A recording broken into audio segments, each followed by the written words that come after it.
Sean bienvenidos a este espacio de entrevistas en larazón.co. Gracias por acompañarnos, como siempre, a través de nuestras plataformas digitales.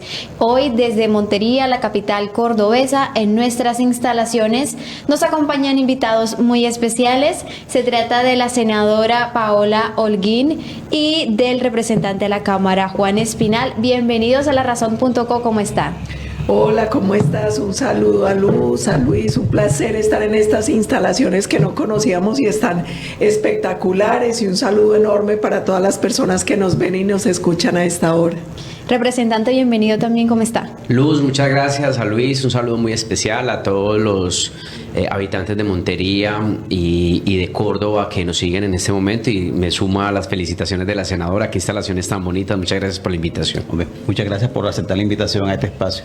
Bueno, están ustedes en Montería reuniéndose con diferentes sectores. Hablamos un poco sobre esa visita que están haciendo en Montería y con quién se están reuniendo en la ciudad. Así es, nos reunimos con varios representantes del sector ganadero, con miembros de la cooperativa, con el director de la cooperativa lechera de Córdoba, y ahí nos compartieron algunas apreciaciones sobre lo que viene viviendo el sector, sobre la crisis lechera que inició desde el año pasado y que sigue golpeando los departamentos, sobre el tema de seguridad, que es una preocupación, y bueno, varios asuntos. Luego también nos reunimos con el directorio municipal y departamental del Partido del Centro Democrático, que se configuraron hace poco. Tuvimos una reunión con varios líderes sociales en la noche, donde había académicos, líderes comunales, personas de la reserva. Entonces ha sido una conversación muy enriquecedora en un proceso que estamos haciendo por toda Colombia de escucha, tratando de entender un poco cuáles son las angustias, las preocupaciones de la ciudadanía hoy y qué están pensando para Colombia en el futuro. De escucha que están haciendo las preocupaciones, también creo que van en el tema de la importación de la leche en polvo. Lactosueros, sí. Lactosuero que se dice. En esas preocupaciones, ¿qué le preocupa al sector en cuanto al tema de la leche? Sí, hay varias preocupaciones. Una, la estabilidad en la propiedad de la tierra. Dos, un bajo consumo. Según la FAO, Colombia tiene un consumo por debajo del promedio que tienen los países. Tres, en los momentos en que hay alta producción, tienen que botar la leche para poder mantener los precios.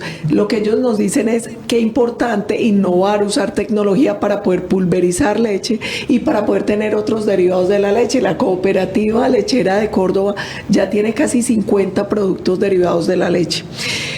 Otra cosa importante es abrir mercados. Colombia es más o menos como el cuarto productor de leche en América Latina, y mejorar la institucionalidad que lo dedica INVIMA. Ellos también nos decían que hay que hacer énfasis en el tema de la importación de lactosueros y leches próximas a vencerse, que logran quebrar precio, pero que van también en contra de esos estándares que debe tener Colombia, y además que afecta una competencia en equidad, en igualdad de condiciones.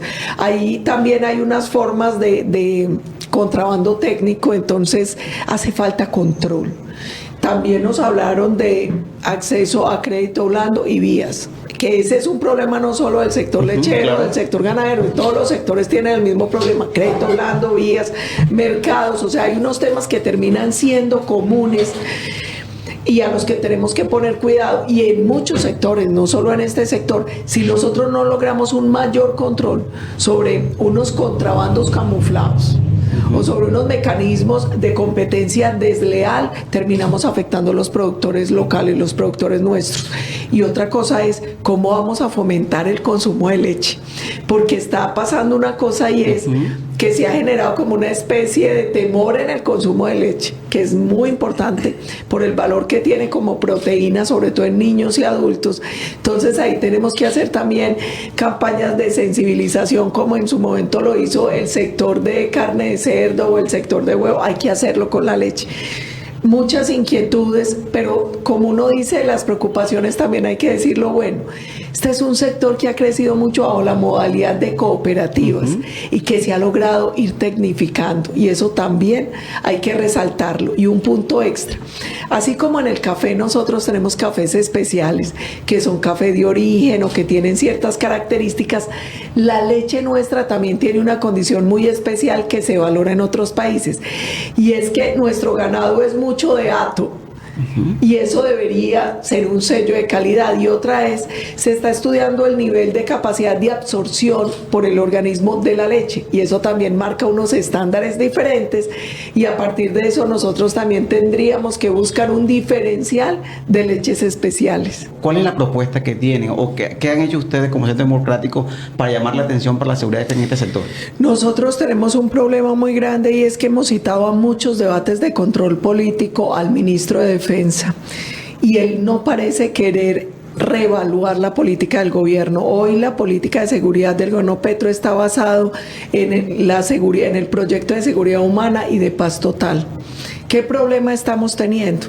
Que se ha dado un debilitamiento paulatino de la fuerza pública. Hoy tenemos menos hombres, menos capacidad operativa, perdimos el poder aéreo, se ha desmantelado gran parte de la inteligencia, y fuera de eso un control cada vez mayor por parte de las estructuras criminales. El informe de la Defensoría del Pueblo deja ver que en los últimos 2 años las estructuras criminales diversas, FARC, ELN, Clan del Golfo, han casi que duplicado los municipios que están bajo su control. El año pasado tuvimos más de 330 secuestros, una cifra que no veíamos hace más de una década.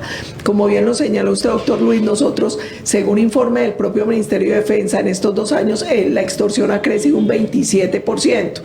Pero ojo, porque el tema es mucho más grave, porque la extorsión es un delito que poco se denuncia. La cifra negra en extorsión es muy alta, porque es un registro muy grande. Es gigante, porque el ciudadano, por miedo, porque él sigue con su negocio ahí, la estructura criminal sigue ahí. Entonces mucha gente, y muchos incluso lo han normalizado y lo pagan como si fuera una cuota de seguridad. Entonces el tema de extorsión es muy grave, el tema de secuestro es muy grave. Yo creo que la política de seguridad del gobierno está fracasando. Además, porque estas estructuras tienen cada vez más control porque tienen más recursos. 2 grandes fuentes de recursos de las estructuras criminales son el narcotráfico y la minería ilegal, y ahora también la trata de personas, sobre todo en la zona del Darién. ¿Qué problema tenemos? El último informe de Naciones Unidas, que salió hace pocos días, dice que han crecido en el último año 10% las hectáreas de coca. Hoy tenemos 253.000. Con una hoja de coca modificada más productiva, la producción de cocaína creció 53% en Colombia. Y a eso hay que sumarle también la deficiencia en el tema del control de la minería ilegal. Entonces tenemos estructuras más ricas que pueden controlar más el territorio y que afectan no solo a los ganaderos, sino a todos los sectores. Dificultades hoy, a pesar de la cantidad de debates de control político, al gobierno y al ministro no se le ve intención de modificar. Tampoco les gusta que la ciudadanía se organice a través de redes de cooperantes, no fomentan la denuncia, no fomentan la acción que debe ser de la mano. No estoy diciendo que el ciudadano sea sustituto de la fuerza pública, pero sí debe ser cooperante, porque todos tenemos que ayudar en tema de seguridad. Eso no le gusta al gobierno, y tenemos un problema extra, y es hoy, con la política de paz total, hay abiertas muchas mesas de negociación. Hay mesa con las FARC de Iván Mordisco, con las FARC de Iván Márquez, con el ELN, con los Pachenca, que eran las autodefensas de la Sierra, con el Clan del Golfo, con las estructuras de crimen organizado de Buenaventura, Quibdó y el Valle de Aburrá, que es la gente de la oficina que está en la cárcel de Itagüí. ¿Qué problema tiene eso? Uno, hoy no hay marco jurídico, nosotros no sabemos con qué marco están negociando, no sabemos qué están negociando ni las condiciones.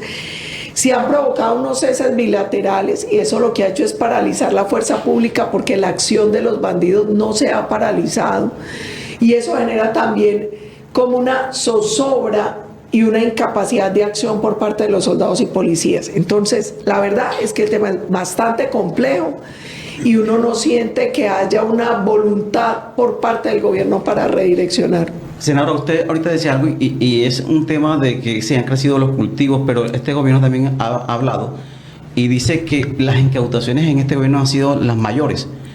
Y eso de pronto contrasta un poco el tema del crecimiento, pero también se han dado bastantes resultados en el tema de incautaciones, y el gobierno muestra las incautaciones de droga en el país. Sí, lo que pasa es que crecen las incautaciones, pero no crecen proporcional al crecimiento que han tenido los cultivos. Entonces, claro, ellos pueden mostrar un poco más de incautación, pero cuando usted compara esa incautación porcentualmente frente a la cantidad de cocaína que se está produciendo, no son históricos ni son los mayores resultados, porque uno tiene que medir la incautación proporcional al crecimiento de la producción.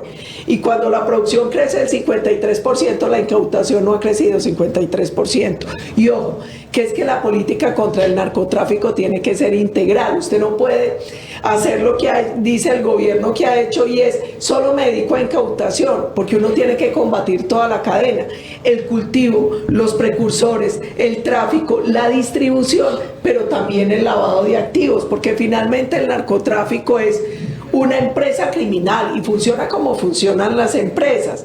Entonces, si usted se enfoca solo en algo, que en este caso es la incautación, pero deja que todo lo demás crezca, créame que el resultado de lo que estamos viendo hoy, y es que las estructuras que manejan el negocio son cada vez más poderosas. De buenas intenciones está empedrado el camino al infierno. Si usted garantiza la compra de coca y deja hasta ahí la propuesta, genera es un incentivo perverso, porque entonces, si no persiguen al que cultiva coca y tiene garantizado que le van a comprar el cultivo, pues eso lo que fomenta es que la gente cultive más. Y hay otra pregunta que nos tenemos que hacer: ¿y qué van a hacer con esa coca? ¿Vamos a convertir al Estado en un narcoestado que compra coca? ¿Para qué?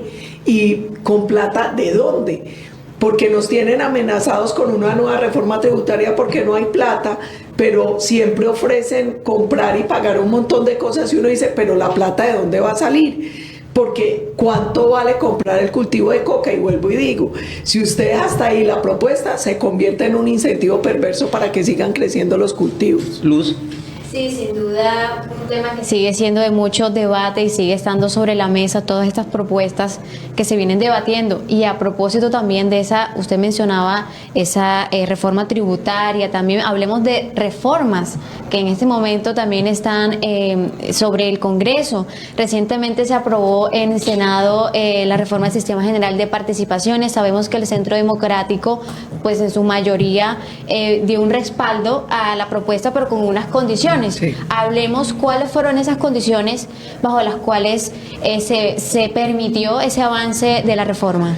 Aquí hay una cosa importante y es el espíritu de la norma, y es desde la Constitución del 91 se habla de descentralización, pero la descentralización no puede ser solo de funciones, tiene que ser de plata. Y Colombia tiene un excesivo centralismo, entonces una primera filosofía que para nosotros es importante es defender la descentralización y sobre todo la descentralización fiscal. ¿Cuál es la condición? Que no se vuelva un barril sin fondo, y es, usted no puede decir yo descentralizo estos recursos para X tema, pero el Estado sigue siendo el responsable, porque entonces puede que el alcalde del gobernador se gaste la plata y no cumpla, y el Estado después tiene que entrar a suplir ese incumplimiento. Entonces nosotros hemos dicho, muy importante la descentralización fiscal, pero sin duplicidad de funciones, con complementariedad y dando garantías en la ejecución, en la transparencia, en la ejecución de los recursos, que eso es fundamental. Nosotros necesitamos, mire, Colombia tiene suficiente dinero, pero la mata la corrupción, y nosotros necesitamos mayor control y veeduría sobre esos recursos públicos. Ahora, hay voces que dicen, bueno, el ministro de Hacienda dice que eso es muy alto y que no habría caja. Usted dice que sí hay dinero. Otra representante de Lozano dice que eso es un cheque chimbo, aumentar eso al 46% es un cheque chimbo y que no tendría, o sea, que prácticamente sería plata en papel, pero de fondo no hay cómo soportar todos estos gastos. No solo hay que soportarlo, sino que el gobierno tiene que empezar por algo que es necesario, urgente, que se apriete el cinturón. Nosotros hoy tenemos un problema y es un gobierno gigante y excesivamente burocrático, que se mantiene creando agencias, ministerios y cargos. Yo le pregunto a los colombianos, ¿para qué ha servido, por ejemplo, el Ministerio de la Igualdad? Que sigue vigente a pesar de que la Corte lo tumbó, pero le dio 2 años más de vida. Yo nunca pude entender eso. Pero la pregunta es, ¿para qué sirve? La función de ese ministerio es la misma que hace Prosperidad. Entonces, ¿para qué tener 2 organismos? Cuando además uno ve que la ejecución ha sido como del 1%, y esa ejecución se ha ido solo en pagar corbatas, porque no ha sido en realidad en programas, proyectos o políticas que sirvan para su función misional. Entonces, lo primero que hay que hacer es, plata sí hay, pero hay que reducir el tamaño del Estado. y el gobierno está cometiendo muchos errores creando como la tormenta perfecta. Primero, cada reforma tributaria lo que hace es ir incrementando los impuestos. Cuando usted tiene impuestos tan altos se vuelven impagables y que aumenta la evasión y la elusión y que cae el recaudo. Y es lo que estamos viviendo hoy. Eso además tiene otra consecuencia, impacta la inversión. Colombia es el país de la OCDE donde los empresarios tienen que pagar más impuestos. ¿Eso qué hace? Hace que la inversión se vaya para otros países y que vuelve a caer el recaudo. Y fuera de eso, usted tiene un gobierno que cada vez se endeuda más, pero no ejecuta, porque la ejecución, si es en temas como infraestructura, por ejemplo, eso ayuda a promover el crecimiento y la competitividad. Pero es un gobierno que no ejecuta. Este es el gobierno con la más baja ejecución presupuestal en los últimos 23 años. Entonces uno lo que ve es que están generando un círculo vicioso, no virtuoso, que está acabando con la economía, pero que se puede centralizar los recursos. No solo se puede, se tiene que hacer, es que es una obligación pendiente de la Constitución del 91. Y lo que tiene que hacer el gobierno central es apriétese el cinturón. Es que hay un Estado alto e ineficiente, muy grande y muy ineficiente. Uno empieza a encontrar que los países que tienen menos índices de corrupción son los que tienen más alto índice de gobierno en línea. Hoy hay tanta tecnología a través de inteligencia artificial, a través de blockchain, a través de Big Data, de un montón de cosas que te permite cruzar bases de datos y te permite hacer muchos de los trámites en línea, y eso baja la corrupción, porque es que ahí no va a haber un funcionario que te devuelve 10.000 veces la vuelta y te pide un papel nuevo, otro, esperando que le des la mordida para que ponga el tuyo encima del otro. El software no se deja sobornar. Entonces yo creo que una de las apuestas importantes del país es hagamos un gran esfuerzo para gobierno en línea, para digitalizar los trámites, para que todo, porque eso ayuda a bajar la corrupción. Hagamos una reforma de verdad a la justicia que ningún gobierno la ha podido hacer. Colombia tiene una impunidad del 93%. Mientras eso siga así, cualquier delito, incluida la corrupción, va a ser muy fácil, porque la posibilidad de ser capturado, judicializado y de pagar por el delito es 7 de cada 100. Entonces, yo creo que hay unas herramientas, porque usted puso el dedo en la llaga y es, tenemos que bajar la corrupción, porque si no, puede que la plata quede en el gobierno central, en el local, se va a desaparecer. Y hay mecanismos reales que han implementado gobiernos que nos ayudan a mejorar los niveles de transparencia, y yo creo que eso tiene que ser una apuesta de país, porque el problema de la corrupción es un tema de izquierda o derecha. Es o nos ponemos serios a controlar el recurso público o aquí nunca va a alcanzar la plata. Representante y senadora, cambiando un poco de tema y vámonos al tema de 2026, que serían las elecciones del Congreso y presidenciales. Ya el Centro Democrático ha empezado un ejercicio para conocer sus precandidatos. Usted hace parte de esa baraja. También vendrán las nuevas elecciones del Congreso, donde vendrán representantes, senadores. ¿Cómo está? Y ahorita usted decía, este es el tiempo para la mujer, me imagino que se está refiriendo a usted. Nosotros hoy en el Centro Democrático somos 5 precandidatos, todos somos senadores. Yo estoy muy orgullosa porque es un equipo muy chévere de personas muy distintas, con visiones distintas, que yo creo que va a enriquecer el debate democrático. Está María Fernanda, está Paloma, está Miguel Uribe, está Andrés Guerra y estoy yo. Estamos en un ejercicio todos recorriendo el país en un proceso de escucha. Vamos a iniciar unos foros el 16 de noviembre, es el primer foro en Barranquilla, el 30 de noviembre es el segundo foro de precandidatos en Bogotá, y el año entrante, a finales de de febrero y el 1 de marzo, vamos a tener el foro nacional ideológico del partido en Medellín.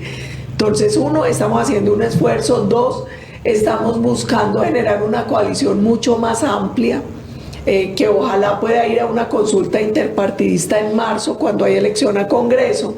Y otra cosa muy importante, nosotros estamos insistiéndole a los colombianos que la plataforma es el punto de partida y el candidato es el punto de llegada. Hoy la angustia no puede ser el candidato. Hoy la angustia tiene que ser cuál va a ser esa plataforma de país que desde la sensatez, no desde el radicalismo ideológico, nos permita superar un montón de problemas que tenemos. En ese sentido es muy importante la apertura, la escucha con todos los sectores, con todos los partidos, con todos los líderes, incluso con los que en un momento votaron por Petro, porque mucha gente votó por Petro por hastío, por un anhelo genuino de cambio, y esa gente hoy se siente estafada.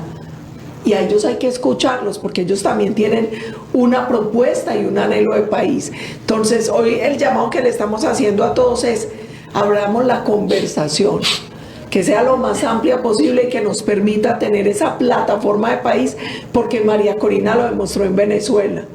Importa la plataforma más que el candidato. Ella logró una plataforma creíble a la que le apostaron todos los venezolanos sin importar el estrato del Estado. Usted puede hacer de Zulia, de Amazonas, donde fuera.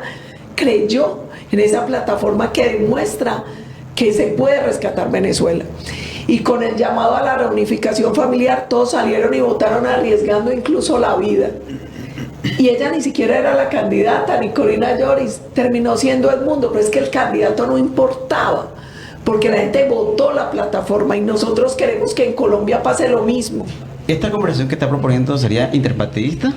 Sería no solo de partidos, porque el diálogo tiene que ser más popular que político. Es de gremios, es de académicos, es de líderes políticos y distintos partidos, de ciudadanía en general, porque Colombia no le pertenece ni a un partido, ni a una persona, ni a un sector. Nos pertenece a 50 millones de colombianos. Y la angustia que uno siente es que esos discursos de división, ricos, pobre, empresario, trabajador, negro, blanco, indígena, lo único que ha hecho es fragmentarnos. Y nosotros, si queremos de verdad que Colombia salga adelante, necesitamos unidad por encima de partidos, de ideologías. Por eso, para nosotros, ¿qué es lo clave? El llamado a la sensatez. Todo el país necesita seguridad. Eso no es un tema de izquierda o derecha. La seguridad es un bien público, es un derecho humano, hay que garantizarlo. Eso no es un tema ideológico. Crecimiento económico. Sin una economía fuerte no puede haber inversión ni en escuelas, ni en hospitales, ni en vías. Eso no es un tema de izquierda o derecha. Y la fórmula está inventada. ¿Dónde crece la economía? Donde hay libertad de mercado, donde se fomenta la inversión, donde hay transparencia, donde hay reglas de juego claras. Entonces yo creo que hay muchos temas que por encima de los partidos y de las ideologías nos pueden recoger a todos los colombianos para un proyecto de país. Senadora, no es primera vez que usted participa en un ejercicio de precandidata o internamente del Centro Democrático. Al final este ejercicio ustedes confían tanto que no va a pasar lo que ha pasado algunas veces, que terminan haciendo los ejercicios, las encuestas y todo lo que hacen, pero al final, disculpe, es el que dice Uribe y el proceso se perdió. Si hay tranquilidad y confianza frente a este proceso. Aquí varias cosas. La primera, esta es la primera vez que soy precandidata, porque la otra vez yo iba a ser, sí, pero yo había hablado con Oscar Iván antes y yo le había hecho una promesa y yo le dije: si usted sale, yo declino. Y como él salió, yo decliné, yo ni siquiera alcancé a estar en el ejercicio.